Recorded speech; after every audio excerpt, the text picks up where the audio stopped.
Hi, everybody. I am Bruce McClary, Senior Vice President of Communications for the NFCC, and I'm also your host for today's Financial Facts Chat. If you're joining us on Facebook and if you're joining us on YouTube, thank you very much for being a part of this. We've got a lot of great content to get to, some really good advice on some of the questions that have been submitted, and time allowing, there's opportunity for you to submit some questions as we go through the live event today. So it's great to have you with us, and a special hello and welcome to all of our new viewers.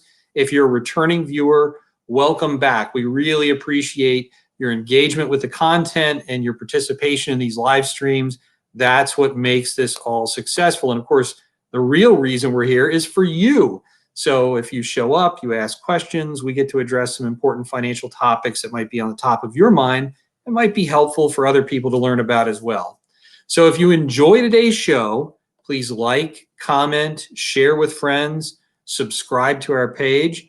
And subscribing and interacting with the content helps demonstrate your support for nonprofit financial education, keeps us moving along, keeps you informed, as I mentioned.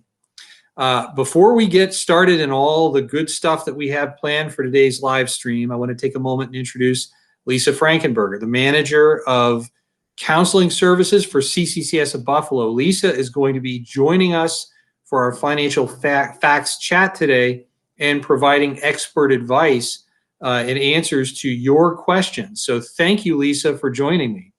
Thanks for having me. I'm excited to be here. Yeah, we really appreciate you being here, especially at this time when so many people have questions at the beginning of the year. I'm sure you know from your own experience that the beginning of the year is often a time when people look at their finances, look at how they're managing money and debt, and they try to come up with all kinds of things that they want to achieve, resolutions for the year. So you are, I'm sure you have a clear view of that from where you sit. But before we get to the questions, tell us a little about CCC of Buffalo, which I should mention for the benefit of our viewers, is a longstanding member of the NFCC. Yes, so Consumer Credit Counseling Service of Buffalo, we have been in business since 1965. As you mentioned, proud member of the NFCC.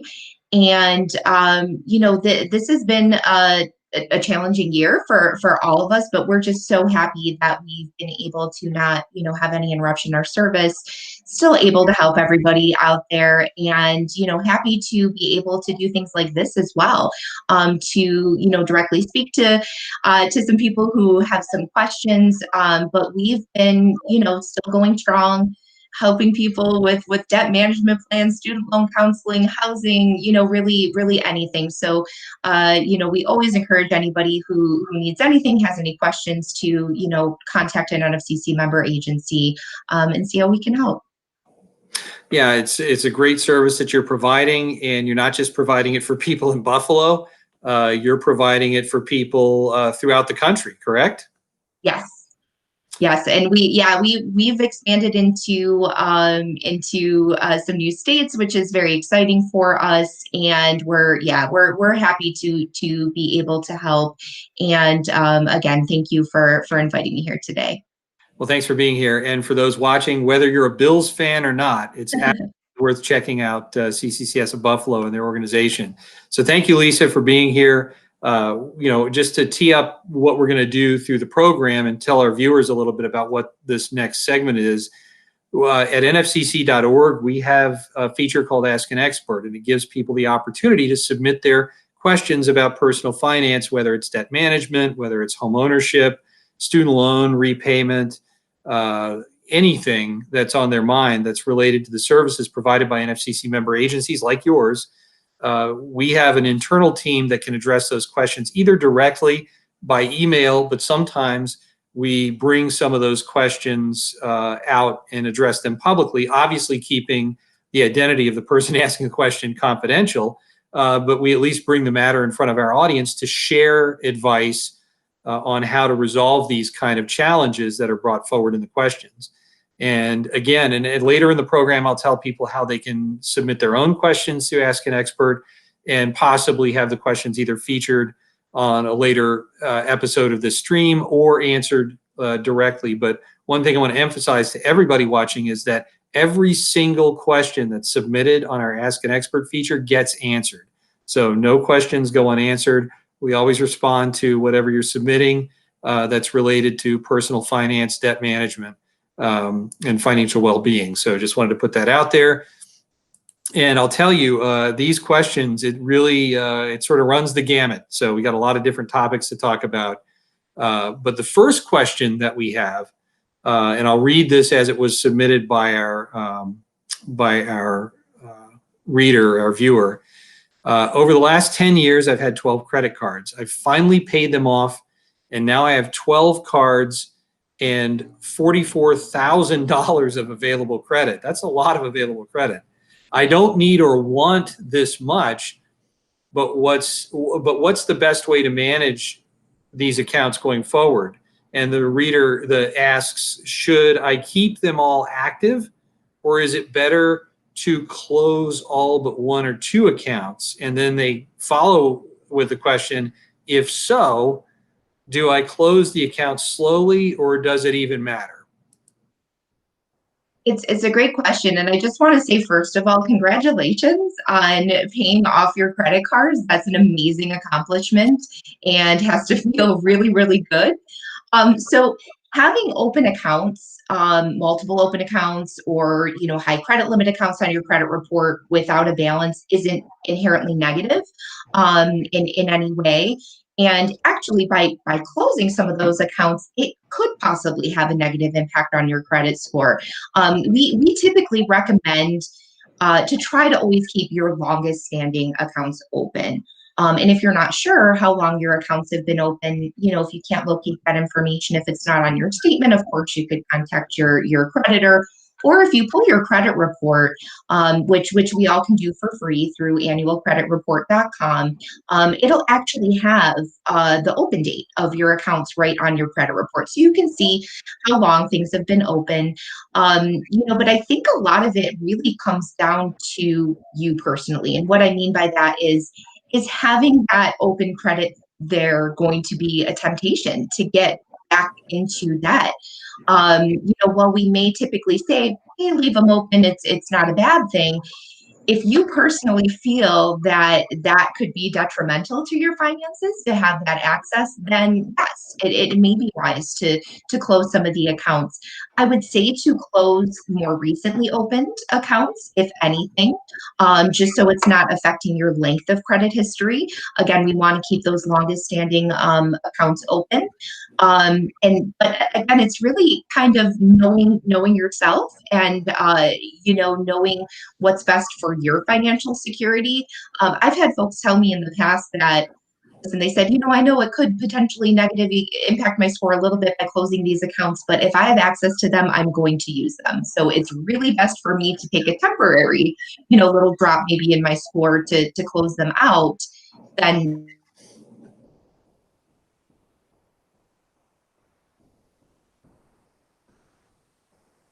Oh, I think we goes up a little bit.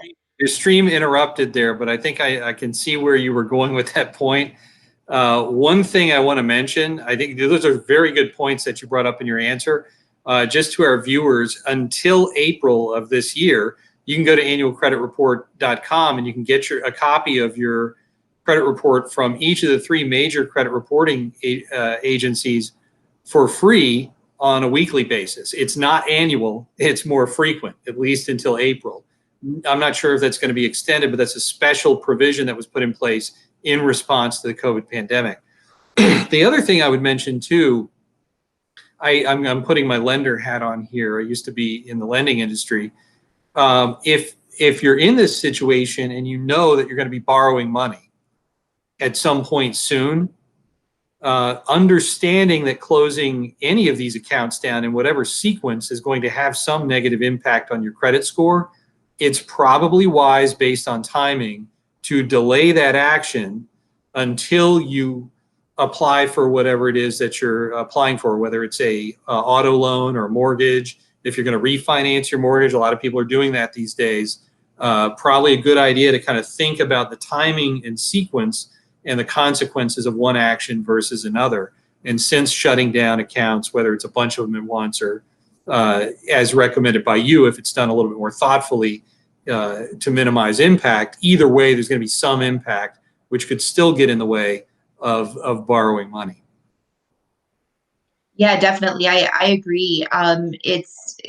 We always say if there's any major purchase or credit application that's coming up, it's usually best to not really mess with things, and leave them be, aside from, just paying things down, which is never a bad thing if there's balances. But yeah, we usually say to refrain from, opening new accounts, closing old accounts, making any kind of major changes, especially if your score is good and in an acceptable range. You kind of don't want to rock the boat. And I think that's a great point, Bruce, to, after you're kind of set and you're not going to have anything going on credit wise for a while, if it would make you more comfortable at that time to close out some of the accounts, to do so then.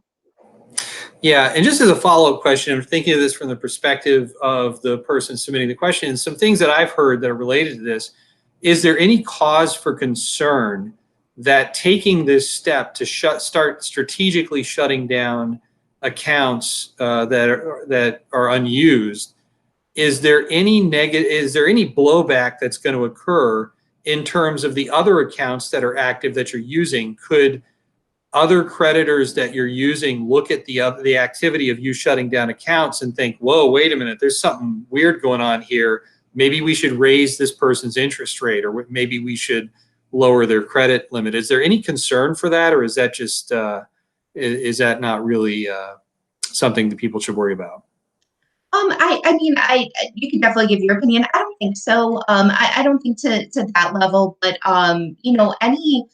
any major activity can have an impact on your score, as you mentioned. So, it could, even from a scoring level, even if it's not the fact that you're closing accounts, but say your score drops a bit and one of your existing lenders does a review during that time frame of your credit in your account, and you're now not doing as well as you were before. Could that affect that account at that point? Absolutely. Yeah. So yeah, it's one of those things. Everything we do has an impact, right? Good or bad. So we do have to think things through. And again, I think it's a lot about your personal situation. If you feel that, you're going to get into a bunch of debt again, if these accounts remain open, then yeah, close them out. But again, be thoughtful in it. Think about what else you got going on. And the other thing I did want to mention too is that if you just leave them open and don't use them, eventually that lender may very well close the account due to inactivity. Now that can take a few years, that can take a while to happen, but it's something to think about. So, if your plan is to not really use credit cards at all going forward, I would recommend for your, again, longer standing, your oldest accounts, to use them at least periodically, a few times a year, just to keep it active so the lender doesn't close it on you. That's good advice. And I think that's exactly what I was thinking in terms of, if somebody were to ask that question, what that might look like. But you did bring up a point in the process saying that, if there is any drop in your credit score, the creditors that you intend to keep accounts open with may be looking at that drop, not necessarily the action of closing accounts. And that could trigger some changes to the structure of the accounts that you intend to keep open, whether it's an increased interest rate because of a perceived increase in risk or any of that as well. One thing I would add to that too, and people who know me probably get sick of me saying this, but there is a little known option that people have to provide their side of the story on their credit report, and it's a consumer statement. So if you're really concerned about the optics of what's happening and you want to give a little bit of context to what you're doing, I would say that you should avail yourself of the option to add a free consumer statement to each of your credit reports, Experian, TransUnion, and Equifax, so that at least there's some context. Because I just remember when I worked in the lending and certainly on the debt collection side, the fewer questions that I had to ask, the better I felt about things that I was looking at. So that's from the lender debt collector perspective there. Yeah, great advice for sure. I think it's a tool a lot of people don't even realize it's available.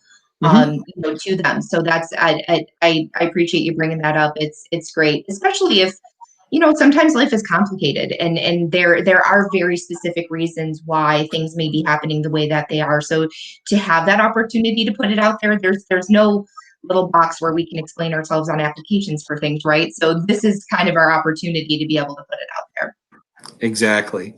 Well, thank you for your answer to that question, and to our reader, or the person who submitted the question. We hope certainly that answers your question to satisfaction. Of course, if you'd like to get back in touch with us and follow up and with other questions as you go on that journey, let us know. But definitely good luck with your decisions related to your lines of credit. The next question is from somebody who's working on improving their credit score. They're trying to improve their credit score from 690 to 700 to reduce the amount of closing costs that they'll have when they intend to buy a house in March. That's coming up pretty soon. And they say that the agent advised them to increase their credit limits as a strategy to achieve that credit lift, the score lift. They've already requested increases on limits on 2 credit cards. One increased from 2,000 to 4,000. The other wouldn't.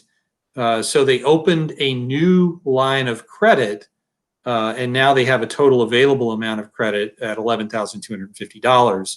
What they're asking is there any other way that they can increase their score? I guess I'm inserting my own language here, quickly, so that it's comes into effect or comes into play by the end of March. Yeah, so improving your credit score can take time. I think that is the tough thing in this situation. If you're looking to, close in March, it's only a couple months away. And it's not always easy to have changes impact your score quickly, especially positive ones. Negative ones will impact us very quickly. We know that, of course, but Yeah. for positive ones, they can take more time. I think in this situation, I would be careful with opening accounts, requesting those credit limit increases, because they are, one, inquiries into your credit. They are, the lenders assessing you for either to open the account or increase your limit. That can have a small impact to your score. But also, when you open a new account, that also can affect your length of credit history. Because now there's a brand new account, and they kind of average the ages of your existing accounts. But you're following your agent's advice, right? This is what they told you to do. But the advice that they gave you, wanting you to increase your credit limit, that leads me to believe that you are carrying balances on these cards. And that might actually be your in to make a difference. So if they're wanting you to increase your limit, it means that they're thinking that your credit utilization, or how much debt you owe compared to how much you have available, is a little too high. So they want to bump that up so you have more credit available, and that ratio is a little bit lower, right? That percentage. So if you have the funds available, I would say a way that you could potentially improve your score is to try to pay down any existing credit card balances you have as best you can, as quickly as you can. That to me would be the quickest way to impact your score. It's maybe not the easiest way, but it would be the quickest way I could see in your situation to improve. Yeah, that's really good advice, because if you're given the choice, I think the better thing for you to do in the long run, and something that can be helpful in the short term, would be the pay down debt strategy to reduce the amount of debt so that you're freeing up the amount of available credit. Utilization is lower. Net result is a positive impact on your credit score. What I would caution people about doing here is trying desperately to find some promise of a quick fix with these credit repair companies, or people that are promising solutions that may sound like a good fit, especially in how quickly they can be implemented, but may lead you to either disappointment because they fail to achieve the results, or worse, they could just rip you off. These could be scams. or ripoffs where you lose your own money, you pay fees up front, and you don't get the results you're looking for. So I'd say be incredibly careful to avoid some of these credit repair scams in the journey that you're taking towards trying to lift your credit score. Use the tried and true methods that Lisa just mentioned, and then take it from there. It's a short timeline between now and March, but it's not impossible for things that you do in January to have that effect that Lisa's talking about in March when you need it, when it's time to sit down and take the next steps. The other thing I would mention too is that there are legitimate tools and processes that are available that go beyond what we discussed today that offer some sort of a lift in your credit score. But I also caution you here as well, because there are things like Experian Boost is a brand that I'll mention here. And it's something I've mentioned before in some of these live streams. And it can be helpful to give you the motivation and the excitement of seeing your credit score increase. But that doesn't impact all versions of the FICO scoring model and other scoring models. So as a result, it may not have an impact on the score your lender is looking at. And especially if you're talking about something that involves a mortgage, that's FICO version 2. And this Experian Boost, at least at this moment, based on what I'm aware of, does not have an impact on FICO version 2. So yeah, you can use that tool, and it's totally free to use. So you can look into using it. You're not going to be set back any kind of money by using it. But if it's not, it may not deliver the result you're looking for when it comes to what your lender is seeing and what impact you're trying to have on your credit. Yeah, it's somebody gave me this kind of visual to think of with credit, and I've always found it very useful. They say your credit's like a boulder in a hill. It's really quick to roll down that boulder, when things aren't going that great, and it takes a lot longer to push it back up to the top. And that seems to be how credit scoring works. So again, missing a payment or something like that can have a very drastic and quick negative impact. But some of these positive things can take a little bit longer to be fruitful. But yeah, it's definitely, Bruce, be wary of anything offering a quick fix, or if something sounds too good to be true, oftentimes it is. Yes, sage advice there. So that's I hope that answers our reader and viewers' question sufficiently. And of course, if there's any follow-up along your journey in improving your credit score towards this March goal, certainly keep us posted. We wish you all the best as you work towards that goal. Question number 3, our final question. This is something I'm so familiar with. I'm just thinking back to my days of counseling and couples and financial discussions. So this person says that he and his wife have all the same accounts on their credit reports, but her score is higher than his. So what do you think could be causing that? Yeah, I mean, a little competition can be fun, right? I mean, not a bad thing. But I think the main thing is that which you kind of alluded to earlier, Bruce, is that there are different versions of credit scores. There's different models. There's lots and lots and lots of different scores that are out there, and this can apply even when you check your own. Say you look at a FICO score and then you look at a Vantage score. Your own credit score can be different even if you pulled it on the same day. So there's numerous versions. So that's one thing. You really do have to make sure it's kind of an apples to apples comparison. But it also can depend on when you pulled those scores. If the lenders report their balances and their information to the credit bureaus at different times throughout the month. So if you pulled the score last week and then you pulled it, for your spouse this week, even if the same exact accounts are on both of your credit reports because they're joint accounts, one a payment might have posted, that balance might be lower or higher, and that can affect the score and make differences. And also there's just going to be some variance that happens with scores. They do move throughout time. Sometimes even if you don't think you really did anything, it can still move just due to time and another month of payments on there and all of that. Another difference that comes to mind is, you know, there could still be information reporting on each of your reports from before you were married. So just your credit history prior to having your accounts together could still be in play. A good example is, let's say you have student loans, or you had student loans, but your partner did not. And there's some of that history showing.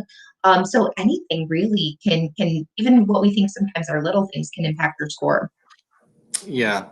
And one thing to point out, and I don't want to open up a can of worms in this wonderful relationship that they have, but there could also be things, as you mentioned, there are minor things, little things that affect it. But inquiries, it's something you mentioned earlier in a response to one of the earlier questions. Inquiries have an impact on a credit score. So your spouse may have applied for a line of credit independently, and that inquiry may have shown up, and that inquiry may be having a different impact. Or you may have done that. You may have applied for credit independently, and it had a negative impact on your score, and that could change things. So little subtleties like that. Again, just to your point, Lisa, there's so many ways that subtle differences can have an impact on the difference, as well as the type of credit report, the type of score you're pulling there. My colleague Rachel and I, in a previous podcast, we had a challenge where we challenged each other to pull our credit scores from 3 different sources, and even for ourselves, there was variance in the different scores that we got from different sources. So if you think about that, just you as an individual can see variance across different types of credit reports and different types of scores. So when you're talking about you and another person, it's more likely that that's going to be the case. So different scores, different types of credit report sources, it could be a lot of different factors. But the main thing is, though, I guess the real thing to focus on is, in this relationship, are both of you doing the right things to maintain good credit health? And it's really the basics that count here. So a lot of people focus on the minutia and start getting, tunnel vision on, oh, my score is 1 point away from this. Why is that? And that can drive people out of their mind. But if you're focusing on the basic principles of debt management and credit management, I think that's really where the attention should be primarily, because you do those things, pay on time, keep your balances low, credit utilization, then you're off to a good start. For sure. For me, what I see a lot is that credit utilization can be kind of the sneaky one, that can affect people that people don't realize, say, hey, I've never missed a payment a day in my life. I don't apply for a bunch of credit. Why is my score not better? But when you look, the balances might be close to the limits. So it's credit scores are measures of risk, right? And that can appear to be risky behavior if you are using most of your available credit. So even if you're never late, doing your best to keep your balances down, as you said, Bruce, it's probably the best thing you can do. Yes. Well, thank you, Lisa. And thanks for being a part of this program and answering all these great questions. I know we're up against time, but before we go, I just want one more time to give you an opportunity where people can, to tell people where they can go to find more about CCCS of Buffalo. Yes, you can visit us at consumercreditbuffalo.org. You can also call us at 716-712-2060. And we look forward to chatting with you guys further. Great. Thank you, Lisa. And to find out more about the NFCC and the nonprofit financial counseling services provided by our member agencies, just like CCCS of Buffalo, you can visit nfcc.org, and you can also go there to submit an Ask an Expert question of your own. You can go to nfcc.org and you can click on the resources tab and then select Ask an Expert. So until next time, everybody, take care and thanks